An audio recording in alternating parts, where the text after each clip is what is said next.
اعوذ باللہ من الشیطان الرجیم بسم اللہ الرحمن الرحیم الحمدللہ رب العالمین سبحانک لا علم لنا الا ما علمتنا انک انت العلیم الحکیم صلی اللہ علی النبی الامی وآلہ وسلم۔ السلام علیکم ورحمۃ اللہ وبرکاتہ۔ جی کیسے ہیں مودت اہل بیت میں اپنی زندگی کی ہر سانس میں عبادت کرنے والے ہمارے سب ساتھی؟ ماشاء اللہ لا قوت الا باللہ، حیدر کرار علی مولا کی ولایت کی شیدائی اور اہل بیت علیہ السلام کی مودت میں جی کر قبر میں اترنے والوں کا شعور قابل تعریف ہے۔ ان کی معرفت حق استحقاق رکھتی ہے کہ انہیں اس عظیم نعمت کے ملنے پر مبارکباد دی جائے کہ معرفت اہل بیت علیہ السلام پا لینا، معرفت امامت پا لینا ہی دراصل معرفت توحید و رسالت کا پانا ہے۔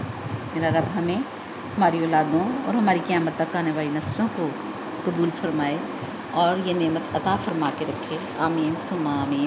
سورہ فرقان میں رب العزت ارشاد فرماتا ہے الا من تاب وآمن وعمل صالحا اولئک یبدل اللہ سیئاتہم حسنات وکان اللہ غفورا رحیما۔ سبحان اللہ۔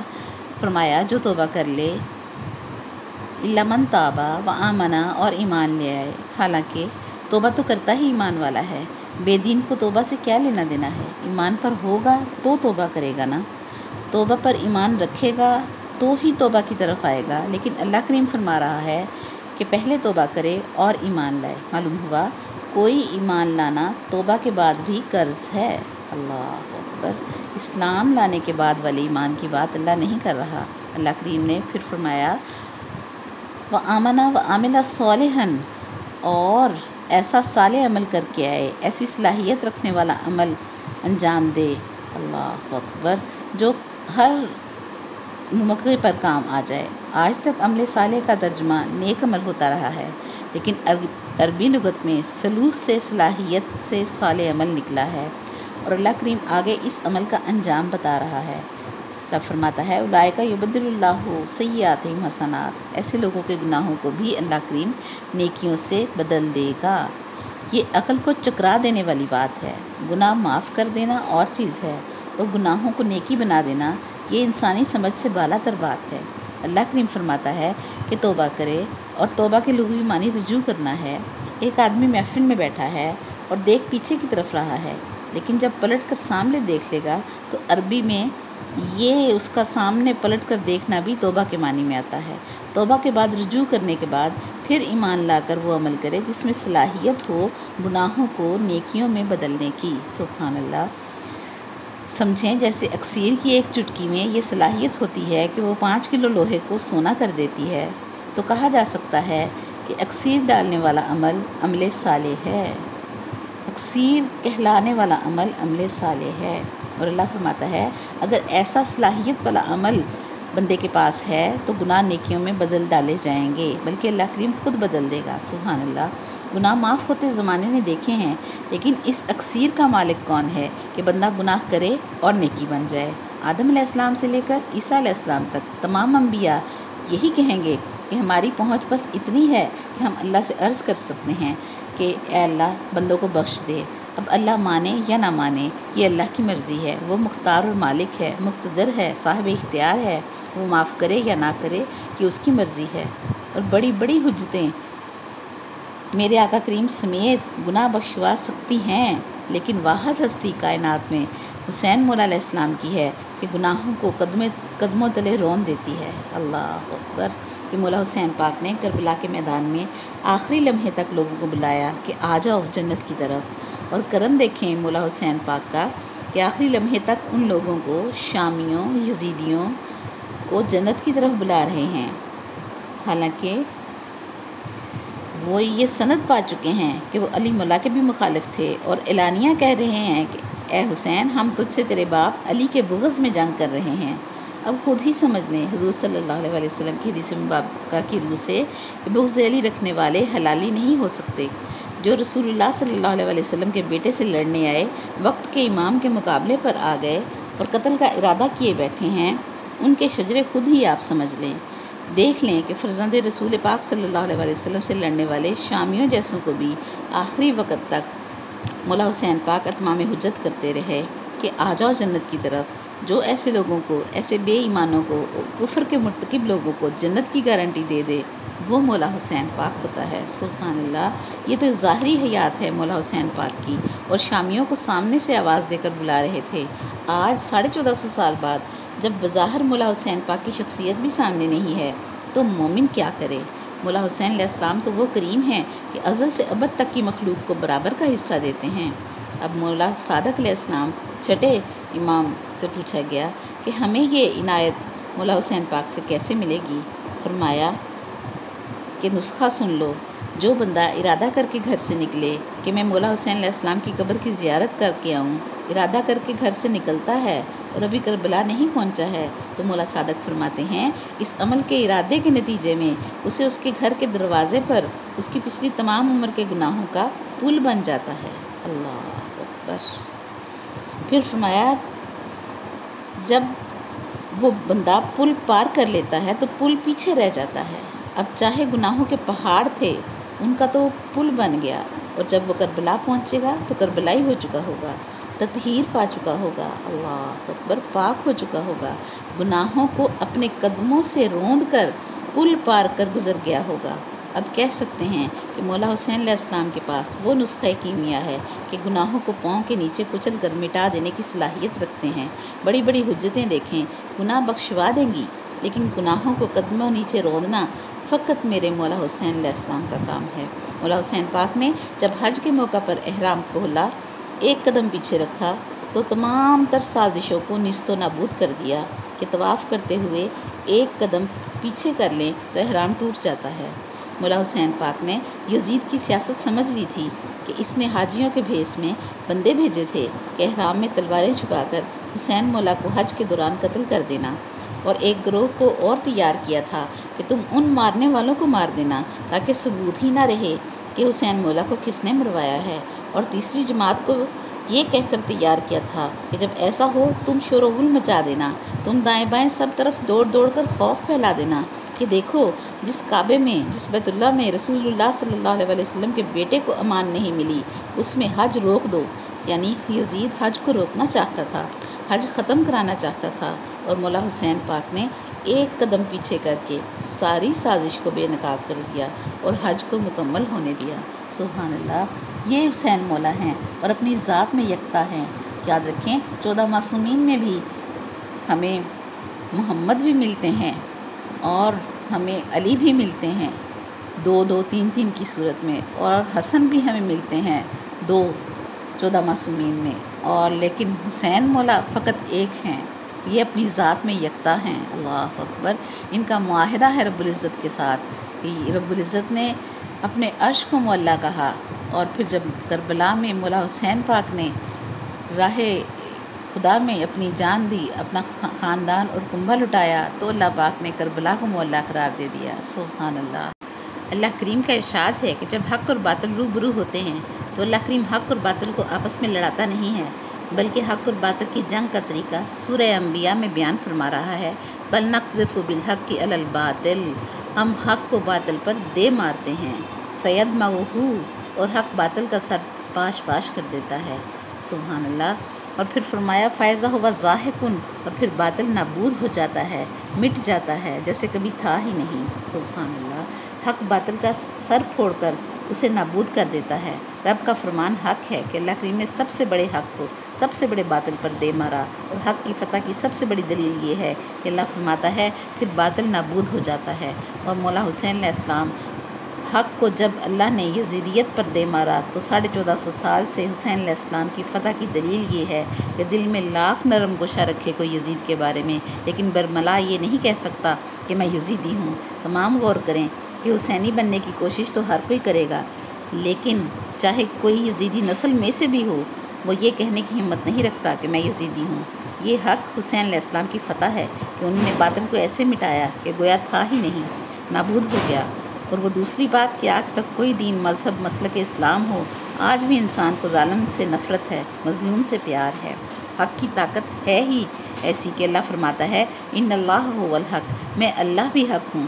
جو نام اللہ نے اپنے لیے پسند کیا وہی مولا حسین علیہ السلام کو دیا، اور جو یوم عاشور ظہر کے بعد کائنات کی ہر چیز متوجہ تھی کربلا کی طرف، ہر حقیقت میدان کربلا کی طرف نظر کیے ہوئے تھی۔ جبرائیل علیہ السلام سے لے کر اسرافیل علیہ السلام تک سب فرشتے دیکھ رہے تھے۔ جب تعجب حد سے گزرنے لگا تو آواز قدرت آئی، اے میرے فرشتوں، جب میں زمین پر اپنا نائب بنا کر بھیج رہا تھا تو تم نے کیا کہا تھا کہ اس کو نہ بھیج؟ آج وہ دیکھو کربلا کے ٹیلے پر میں نے زمین پر نائب کیوں بھیجا تھا۔ اللہ اکبر، اس کا بھید جان لو۔ جس وقار سے حسین علیہ السلام مجھے یاد کر رہا ہے، میرا ذکر کر رہا ہے، کیا تم اس وقار سے میرا ذکر کر سکتے ہو؟ اور جب اللہ کریم فرشتوں کے سامنے فخر کر رہا تھا تو اس وقت آدم علیہ السلام کے سب سے بڑے منکر شیطان کے منہ سے یہ جملہ نکلا، اگر کل آدم کی جگہ حسین علیہ السلام ہوتا تو میں کبھی بھی سجدے سے انکار نہ کرتا۔ سبحان اللہ، یہ حسین علیہ السلام ہیں جنہوں نے شیطان کو اقرار سجدہ پر مجبور کر دیا۔ اب چاہے یہ بات کی تعویلیں ہیں، لیکن دشمن کی زبان پر اعتراف تو آ گیا نا۔ اس سے بڑی شکست یزیدی ارادے والوں کی ہو ہی نہیں سکتی کہ مدینہ چھوڑنے سے لے کر 13ویں ضرب خانے کے خاتمے تک مولا حسین پاک نے قدم قدم پر یزیدیت کو شکست فاش دی۔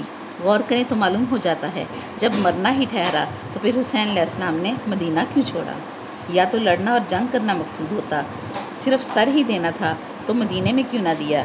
کہ یزید تو چاہتا تھا کہ مدینے میں جو ہے وہ دے دیں اپنا سر مولا حسین پاک، اور مولا حسین پاک کو اپنے نانا جناب محمد رسول اللہ صلی اللہ علیہ وسلم کی حدیث مبارکہ یاد تھی کہ جس طرح مکہ میرے اللہ کا حرم ہے، مدینہ مجھ محمد صلی اللہ علیہ وسلم کا حرم ہے، نہ وہاں خون بہایا جا سکتا ہے نہ یہاں، اسی لیے مولا حسین پاک نے اس حرم کا احترام مجروح نہ ہونے دیا۔ مولا حسین پاک نے آبادیوں میں سے سفر نہ کیا، ویرانوں میں سے گزرے کہ کوئی یہ نہ کہہ سکے کہ لشکر حسین کے گھوڑوں نے ہماری فصلیں رون ڈالی۔ یزید یہ نہ کہتا پھرے کہ آباد علاقوں سے اس لیے گزرے مولا حسین پاک کہ لشکر اکٹھا کر سکیں۔ اور احرام کیوں کھولا؟ تاکہ یزیدیت کو فاش ترین شکست دی جا سکے کہ یزیدی جماعت فیصلہ کر چکی تھی کہ ایک گروہ مولا حسین کو قتل کرے گا، اور دوسری پارٹی نے فیصلہ کیا تھا کہ سب حسین علیہ السلام کو مارنے والوں کو مار دیا جائے گا تاکہ قتل ہی چھپ جائے، قاتل مارے جائیں گے، پتہ ہی نہ چلے گا کہ کس نے مارا۔ اور تیسری پارٹی، جیسا کہ آپ کو بتایا، اس سے کہا گیا تھا کہ تم شور ڈال دینا کہ جس مکے میں رسول اللہ صلی اللہ علیہ وسلم کے بیٹے کا خون محفوظ نہیں، عام انسان کو وہاں امان کیا ملے گی؟ قاضی رقم دے کر خریدے جا چکے تھے کہ پھر تم فتویٰ دے دینا کہ جب کعبے میں خون ریزی شروع ہو جائے گی تو کہہ دینا کہ اس حال میں حج نہیں ہو سکتا۔ یزید حج پڑھنے سے روکنا چاہتا تھا۔ مولا حسین پاک نے ایک قدم پیچھے ہٹ کر احرام توڑ دیا اور قیامت تک یزیدیت کو ننگا کر دیا، تمام امت مسلمہ کو حاجی بنایا۔ اب امت اس احسان کو مانے یا نہ مانے، حج مولا حسین علیہ السلام نے ہی بچایا ہے۔ اب مسلمان امت کی مرضی ہے کہ مولا حسین علیہ السلام کی مجلسوں کو شیعوں کی مجلس کہہ کر گزر جائیں یا اس ذکر کی برکات سے خود کو مالا مال کر لیں، اس ذکر میں بیٹھ کر جو ہے وہ اپنے نصیب جگا لیں، اپنے محسن کا احسان نہ مان کر حاجی کہلوا کر امت خوش ہو رہی ہے۔ اور یہ ہے مولا حسین علیہ السلام کی سیاست اور بالغ نظری کہ آدم علیہ السلام سے لے کر حسین مولا تک دین کے جس مسئلے پر کسی کو شک تھا، مولا حسین نے اس مسئلے کو ایک ہی دن میں حل کر دیا۔ مثال کے طور پر ہزاروں سال پہلے کا مسئلہ ہے کہ غیر اللہ سے مدد مانگنا شرک ہے، آج بھی ملا یہ آواز دیتے ہوئے ملتا ہے۔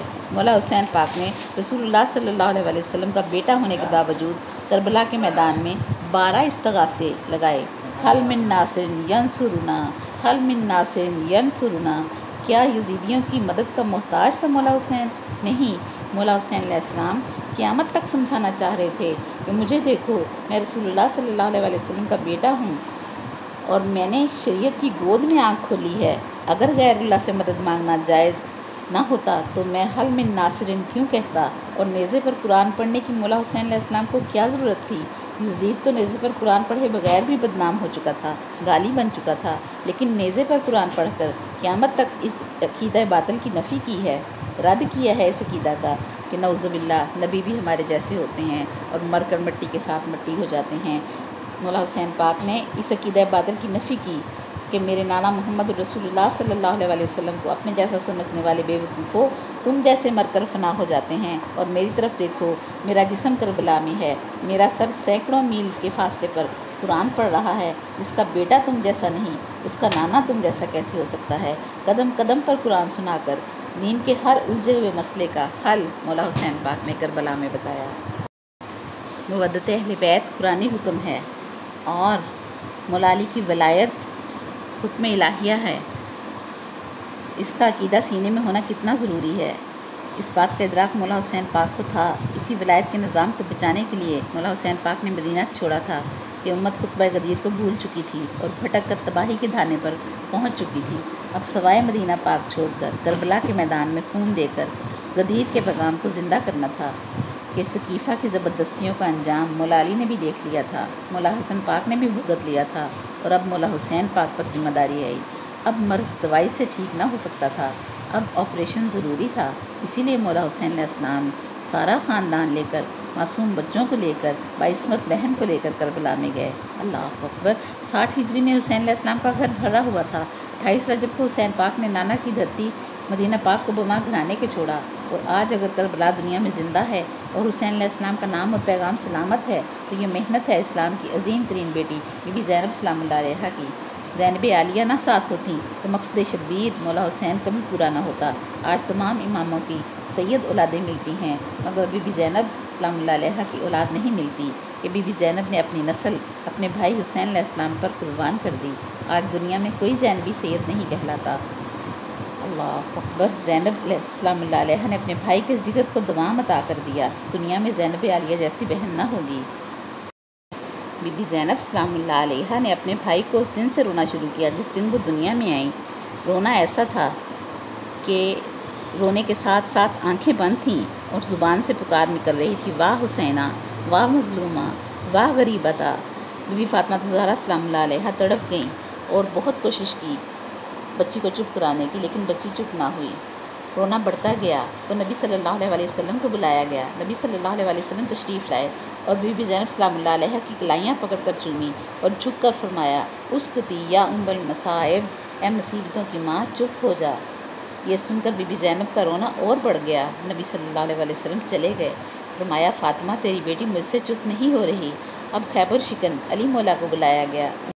انہوں نے پاس آ کر فرمایا، اسکتی یا ام المحن، دکھوں کی ماں چپ ہو جا، لیکن زینب سلام اللہ علیہا چپ نہ ہوئی۔ مولا حسن آئے اور کہا، اسکتی یا کعبۃ الرضا، اے دردوں کا کعبہ چپ ہو جا۔ بی بی فاطمہ الزہرا سلام اللہ علیہا نے دہلیز پکڑ کر رونا شروع کر دیا۔ نبی صلی اللہ علیہ وسلم بھی کھڑے رو رہے ہیں، علی مولا بھی رو رہے ہیں، دہلیز تھام کر حسن بھائی بھی رو رہا ہے۔ 2 سال کی عمر ہے حسین مولا علیہ السلام کی۔ دیکھا کہ باپ نے کمر پکڑ رکھی ہے اور رو رہے ہیں، نانا رسول اللہ صلی اللہ علیہ وسلم بھی رو رہے ہیں، ماں اور بہن بھی اشک بار ہیں، اور بھائی بھی زارو زار رو رہا ہے۔ حیران ہو کر بی بی فضہ سے پوچھا، خیر تو ہے، یہ سارے سردار کیوں رو رہے ہیں؟ بی بی فضہ نے بھی روتے ہوئے عرض کی کہ تیرے حصے کی بہن جب سے دنیا میں آئی ہے واہ مظلومہ کا نوحہ بول کر روئے چلی جا رہی ہے۔ نانا سے، بابا سے، بھائی سے، ماں سے، کسی سے بھی چپ نہیں ہو رہی ہے۔ تو مولا حسین نے ٹھنڈی سانس بھری اور کہا کہ اماں فضہ ذرا دیکھو تو صحیح، میرا نانا ملک رسالت کا بادشاہ ہے اور میرا بابا ولایت کا شہنشاہ ہے، میری ماں عصمت کی ملکہ، میرا بھائی ملک شہادت کا شہنشاہ ہے، یہ سارے بادشاہ ہیں۔ اللہ اکبر! یہ سارے بادشاہ جمع ہیں۔ بادشاہوں کو کیا خبر کہ مظلوموں کو کیسے چپ کرایا جاتا ہے۔ اب میں مظلوم کربلا آ گیا ہوں، کربلا کا غریب آ گیا ہوں، اب دیکھنا کیسے چپ نہیں ہوتی۔ اور وہ گہوارے کے قریب آئے بی بی زینب سلام اللہ علیہا کے، فرمایا، اسکتی وانظروا الیہ ہا ہنا حسین، اے میری بہن چپ ہو جا، اخی اسکتی، اے میری بہن چپ ہو جا، وانظری الیہ، اور میری طرف دیکھ، ہا ہنا حسین، میں تیرے پاس ہوں، حسین ہوں۔ لیکن پھر بھی مسلسل روتی رہیں۔ جب مولا حسین پاک نے دیکھا کہ میرے بلانے پر بھی چپ نہیں ہو رہی تو غضب میں آئے اور فرمایا، یوں لگتا ہے نہ تو رونا بند کر رہی ہے نہ تو آنکھیں کھول رہی ہے، ایسا لگتا ہے تو میری شریک نہیں ہے، کوئی میرے ساتھ میری حصہ داری تیری نہیں ہے۔ یہ سننا تھا بی بی زینب سلام اللہ علیہا نے آنکھیں کھولیں اور رونا بند کر کے کہا، حسین تو نے حصہ داری کا یاد کروا کر زینب کی بند آنکھیں کھلوا لی ہیں، اب میرا ادھار ہے تم پر، کل جب کربلا میں شمر میرے سر سے چادر کھینچے گا تو پھر میں بھی تجھے نیزے پر شام تک آنکھیں بند نہ کرنے دوں گی۔ اللہ اکبر! محرم الحرام اہل بیت نبوت صلی اللہ علیہ وسلم کے دکھوں پر غم زدہ اور گریہ کرنے کا مہینہ ہے۔ رب العزت ہمیں اپنے نصیب جگانے کی توفیق عطا فرمائے کہ جس سے محبت ہے. اگر آپ کو نبی صلی اللہ علیہ وسلم سے محبت ہے، آپ خود کو نبی صلی اللہ علیہ وسلم کا کلمہ گور امتی کہتے ہیں، تو خدا را ان کے خاندان کے غم کو بھی سمجھیں. اپنے دل کے اندر اس خاندان پر ہونے والے ظلم کو محسوس کریں کہ امت نے کس طرح اس خاندان کو ستایا اور کس طرح سے بی بی زینب سلام اللہ علیہا نے خاندان رسالت مآب صلی اللہ علیہ وسلم کی محافظت فرمائی اور امامت کی محافظت فرمائی. امام زین العابدین کو دشمنوں کے ظلم سے بچایا اور یوں امامت کی لڑی جو ہے مہدی آخر الزمان علیہ السلام تک چلی. آج کے لیے اتنا ہی. وآخر دعوانا الحمدللہ رب العالمین. سبحانک اللہم و بحمدک ونشہد ان لا الہ الا انت نستغفرک ونتوب الیک. السلام علیکم ورحمۃ اللہ وبرکاتہ.